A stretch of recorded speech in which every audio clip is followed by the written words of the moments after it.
इस दुनिया में बहुत महापुरुष हुए और उन महापुरुषों में महर्षि दयानंद, उनका यश, उनका कार्य, उनका जीवन वह अपने आप में निराला है। मेरे साथ मिलके दो शब्द बोलेंगे। देखा न कोई दूजा, देखा न कोई दूजा, ऋषिवर महान जैसा, देखा न कोई दूजा, देखा न कोई दूजा, ऋषिवर महान जैसा, देखा न कोई दूजा, देखा न कोई दूजा, देखा न कोई दूजा। बोलिए ईश्वर देव दयानंद की, गुरुवर विदानंद की, सत्य सनातन वैदिक धर्म की, गंगा मैया की, भारत माता की, गौ माता की। भाई बहनों, महर्षि दयानंद ने सब वेदों का सार, ऋषियों के संपूर्ण ज्ञान को एक महान ग्रंथ में संकलित कर दिया। उसका नाम है सत्यार्थ प्रकाश। और जो एक बार सत्यार्थ प्रकाश पढ़ लेता है वो जीवन में कभी भ्रमित नहीं हो सकता। बहुत संशय, बहुत भ्रम है, धर्म के नाम पर भी बहुत अधर्म, ढोंग, पाखंड चल रहा है। यदि सारे संशयों को, सारे पाखंडों को, सारे अज्ञान को, सारे भ्रम को मिटाना है तो उसके लिए सत्यार्थ प्रकाश से बड़ी कोई औषधि नहीं हो सकता। मैं तो दवाई का काम भी करता हूं, लोगों को इलाज बताता हूं। एक अज्ञान का इलाज है सत्य ज्ञान, और सत्य ज्ञान का केंद्र है सत्यार्थ प्रकाश। ऋषि दयानंद का कितना उपकार है हम पर। आज जो कुछ मैं जीवन में हूं तो मुझ पर सबसे बड़ा उपकार यदि किसी महापुरुष का है तो महर्षि दयानंद है। श्री अरविंद कहते हैं कि भारत के महापुरुषों को यदि पर्वत की श्रृंखलाएं कहा जाए तो उसमें सबसे ऊंची श्रृंखला पर यदि कोई विराजमान है तो महर्षि दयानंद सरस्वती है, जो भीतर से पूर्ण शांत, पूर्ण योगी, महायोगी, निष्काम, निस्वार्थ जीवन, परमार्थ का जीवन, भीतर से पूर्ण शांत, ये बड़ी बहुत बहुत बड़ी बात है। और बाहर से पूर्ण सक्रिय, भीतर से पूर्ण शांत, माने जो अपने केंद्र से, उस ब्रह्म तत्व से सदा जुड़े हुए हैं, जो सदा आत्मस्थ है, सदा योगस्थ है, जिनको कोई मान अपमान, बाहर की कोई प्रतिकूलता जिनको प्रभावित नहीं करती है, भीतर से पूर्ण शांत और बाहर से पूर्ण क्रियाशील। महर्षि स्वामी दयानंद के ऊपर कितने लांछन लगाए, महर्षि स्वामी दयानंद के ऊपर कितना अत्याचार किया गया, कितनी क्रूरता, बर्बरता की गई।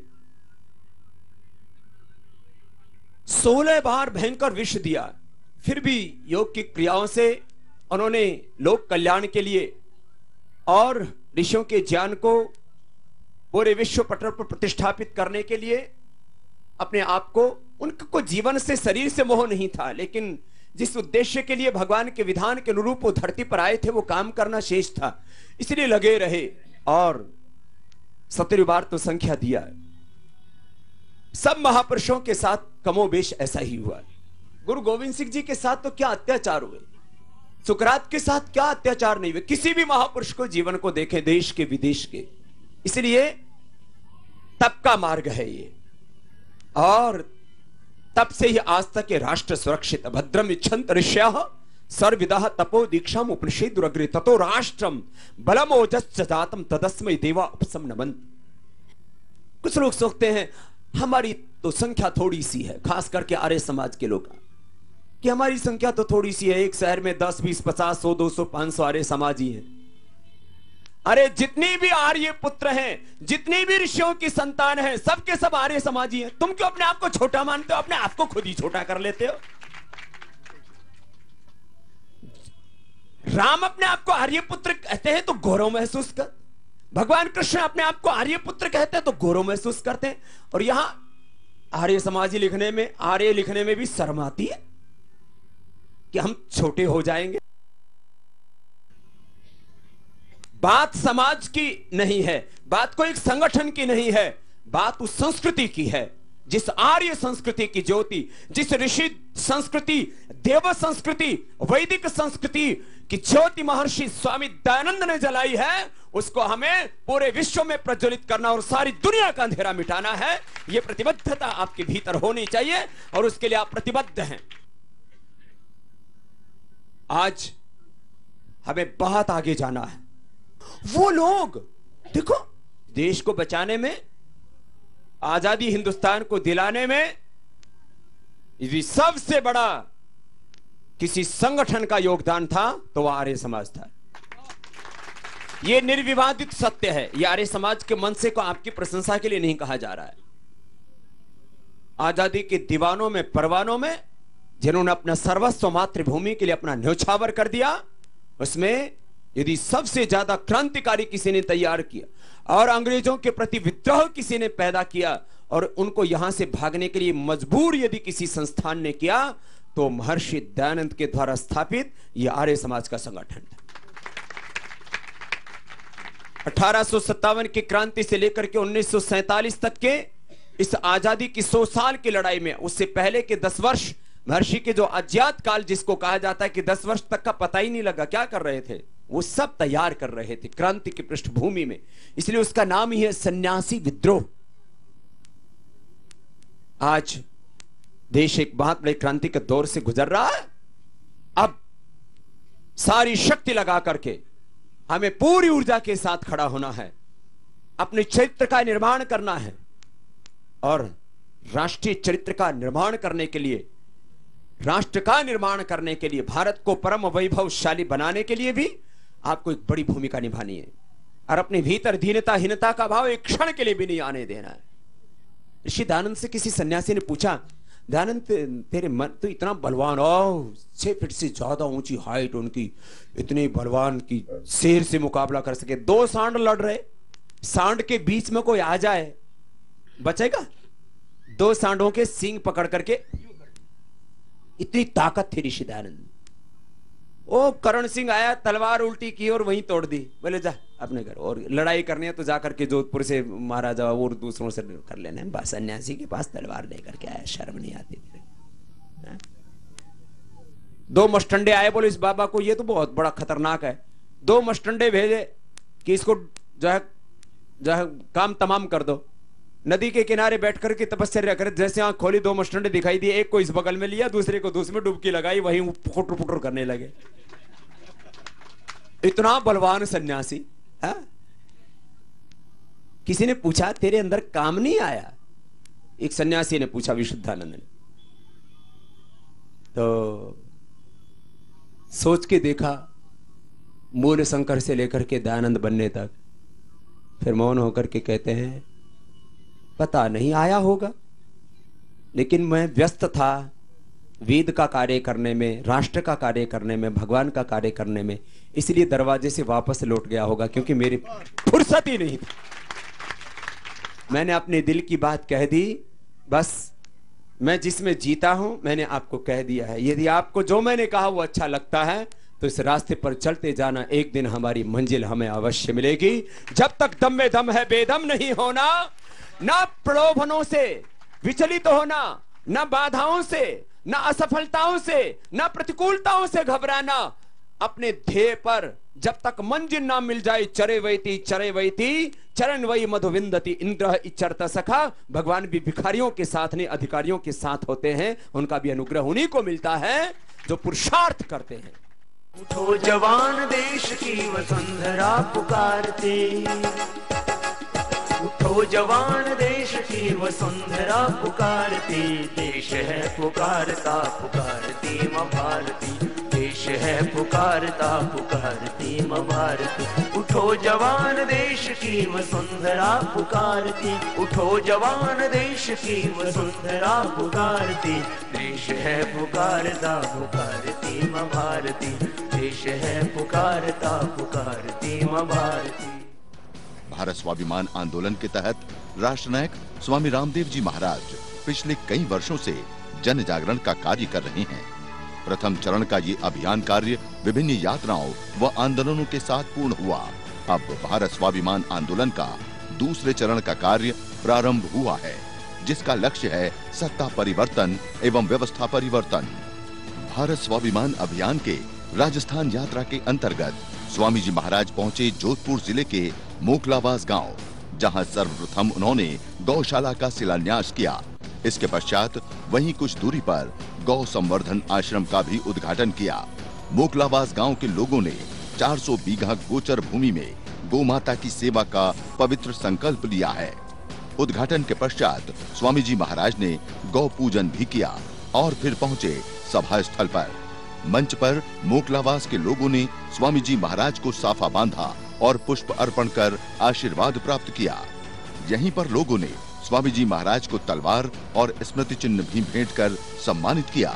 इसके उपरांत पूज्य स्वामी जी महाराज ने ग्रामवासियों को आशीर्वचन प्रदान करते हुए गौ माता की सेवा के लिए प्रेरित किया। ये पवित्र गोधाम बन गया है मोखलाबाज, और इस सब में आपने अपने अपनी आहुतियां दी हैं। और जब यहां ऊपर टेकड़ी पर लेके आ रहे थे तो मैं चारों ओर देख रहा था, मैंने कहा भट्ठा का बीच में ले आया। तो भाठा का बीच में और इतनो बढ़िया जो काम सबने मिलकर कियो है, इसके लिए आप सबको बहुत बहुत धन्यवाद और आशीर्वाद, शुभकामनाएं आपके लिए, प्रार्थनाएं भगवान आपको सारी खुशियां दे।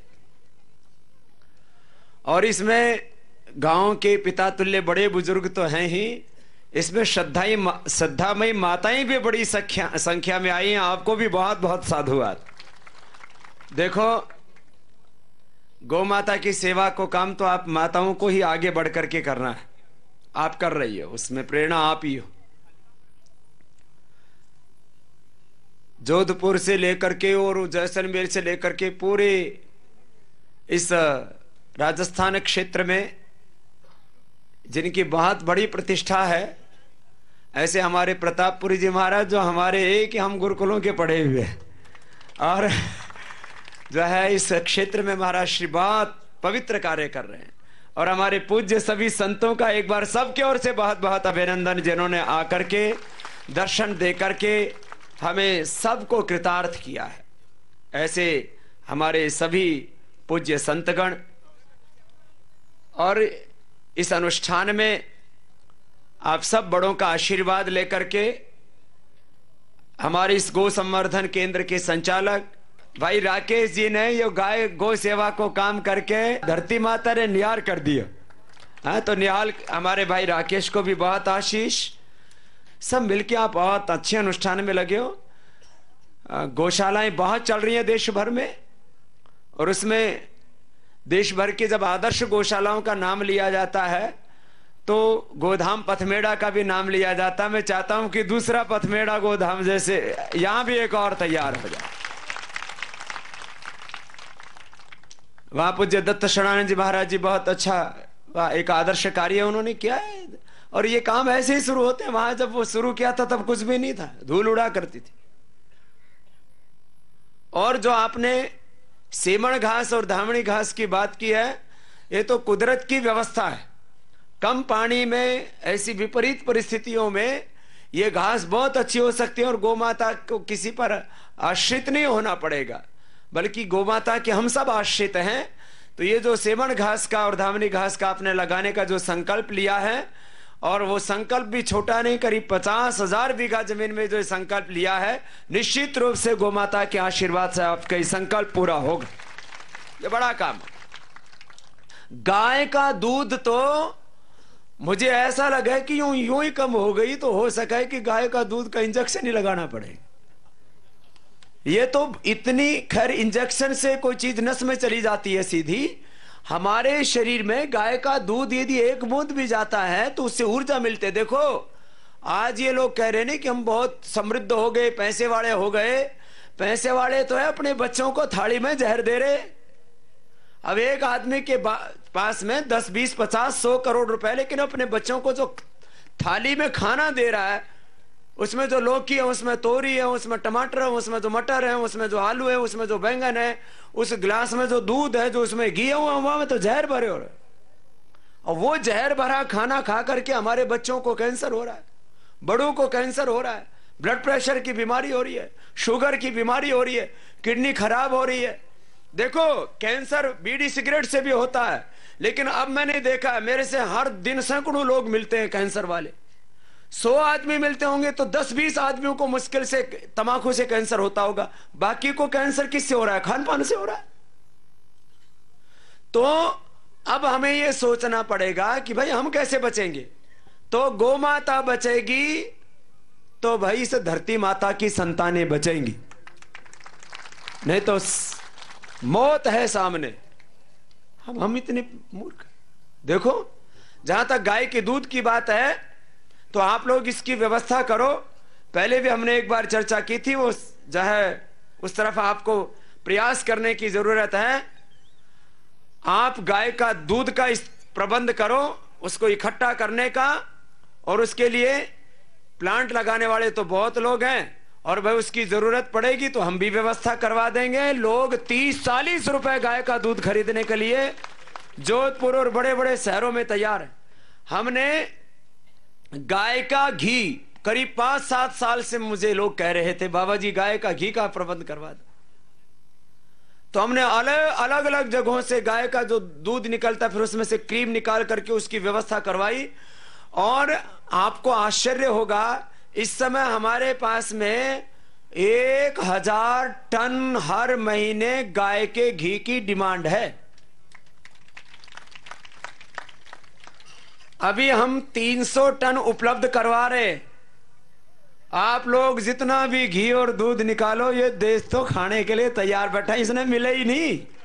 अच्छी चीज कहां मिलती है? इसकी व्यवस्था करो अच्छे से।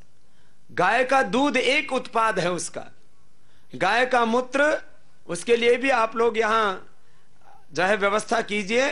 जितना भी गौमूत्र होगा वो जो है, गाय का मूत्र ही जो है वही 10 रुपए किलो से ज्यादा का हो जाता है। तो भाई गाय दूध चाहे 3-4 महीना दे, मूत्र तो देती है 12 महीना। गाय दया की पात्र नहीं होगी, बल्कि गाय की दया से हमारा जीवन आगे चलेगा बहुत। और 1 एकड़ जमीन में 60 किलो गोबर, 6 किलो गोमूत्र, थोड़ा सा इसमें पानी और 2 किलो गुड़ मिला के रख दो, इसको खेत में छिड़क दो। ये एक बोरी यूरिया, 1 बोरी डीएपी से ज्यादा पावरफुल है। हम इसको इस्तेमाल कर रहे हैं। ये सारे नुस्खे हमने इसमें लिखे हैं। करीब 1000 एकड़ जमीन पर हम खेती कर रहे हैं, और यूरिया डीएपी से ज्यादा पैदावार होती है, और नुकसान 1% नहीं, और लागत 10% भी नहीं, बचत ही बचत है। ये यूरिया और डीएपी की फैक्ट्रियां हिंदुस्तान में बनाने की जरूरत नहीं, ये कीटनाशक दवाइयों के लिए फैक्ट्री बनाने की जरूरत नहीं, हर जिले में गौशाला बनाने की जरूरत है, हर घर में गौशाला बनाने की जरूरत है। 10 लाख करोड़ रुपए यूरिया डीएपी कीटनाशक हिंदुस्तान को नरक बना दिया। हिंदुस्तान का किसान दरअसल कम पढ़ा लिखा जरूर है, लेकिन उसको बहका देते हैं, यूरिया डालो, डीएपी डालो, कीटनाशक डालो, पैदावार बढ़ जाएगी। कोई पैदावार नहीं बढ़ती, ये सब छला हुआ है। दवाइयों के नाम पर 10 लाख रुपए की दवाई हमें दे देते हैं, हम खा पी करके और मरते रहते हैं। दवा बनाने वाले सब धनवान हो गए, दवा खाने वाले सब गरीब दरिद्र और मर रहे हैं। दारू बेचने वाले 5,000, 10,000, 50,000 करोड़ के मालिक हो गए, दारू पी पी के जमीन बिक गई, घर बिक गयो, आदमी मर गयो। दवा बेचने वाले, ये दोनों ही तरह की दवाई, ये भी खतरनाक है। ये जो यूरिया डीएपी और कीटनाशक वाली जो दवाइयां हम यूज करते हैं खेतों में, ये वही दवाइयां हैं जिनसे आइटम बम बनता है, मिसाइल बनती है। जो तुम लौकी खाते हो, लौकी नहीं मिसाइल है होगी ये तो तुम आलू और टमाटर खा रहे हो, ये बम है, तुम्हारे पेट में फटते और कैंसर होता है। तो ये खाना बंद करना पड़ेगा, वापस लौटना पड़ेगा इसी पे। तो गाय का दूध, गाय का मूत्र, गाय का गोबर, और ये जो गाय का दही, अरे बाकी सब छोड़ो, गाय का दर्शन ही पुण्य देने वाला है। देखो जो बाकी देवी देवता हैं ये तो सब हम भाठा से बना हुए, सारे देवी देवता किससे बने? भाठा से बने। सबने बेरा इस बात ने। उसमें से वो कारीगर लगे लोग का कोई कहीं मुंह निकाल दे, कहीं कान निकाल दे, लेकिन भाठा की मूर्ति कोई खावे? बोलो, कोई भाठा की मूर्ति का पेट हुआ है के? आंखों कोई दिल हुआ? आंखों से देखा? ये तो भावना है, वो तो श्रद्धा का विषय है। देखो मंदिरों में रखी प्रतिमाएं पाषाणों से बनी हैं, वो खाती पीती देखती सोचती नहीं है। ये गौ माता तो भगवान की बनाई हुई प्रतिमा है, और ये खाती पीती भी है, ये देखती भी, हमको प्यार करती है और देती है सब कुछ। तो हजारों मंदिर पूजने से अच्छा है एक गौ माता की सेवा कर लो, हजारों देवता पूजने से अच्छा है। ये बहुत बड़ा काम है, ये खाली भावना की बात नहीं है, इसके पीछे विज्ञान, उसके ऊपर हमने अध्ययन किया, शोध किया, अनुसंधान किया है। बात बड़ी बात है। अब यूं का दूध कम हो गया गाय का। ब्राजील में हिंदुस्तान की गाय 60 किलो दूध दे रही है। कितनों? 60 किलो दूध। गिर नस्ल की गाय, थारपारकर नस्ल की गाय, राठी नस्ल की गाय, मुझे 20-25 साल पहले पता लगा इस बारे में, तब से मैंने एक विदेशी गाय नहीं रखी। ये हिंदुस्तान बर्बाद क्यों हो रहा है? विदेशी खाना, विदेशी वस्तु, घरों में कुत्ते भी विदेशी पालने लग गए, बिल्ली भी विदेशी, खरगोश भी विदेशी, गाय भी विदेशी, बहू भी विदेशी। इन सारी विदेशी वस्तुओं ने देश का नाश कर दिया। तो हिंदुस्तान को बचाना है तो वापस स्वदेशी के रास्ते पर आना पड़ेगा, तो ही स्वदेश हमारा आगे बढ़ेगा।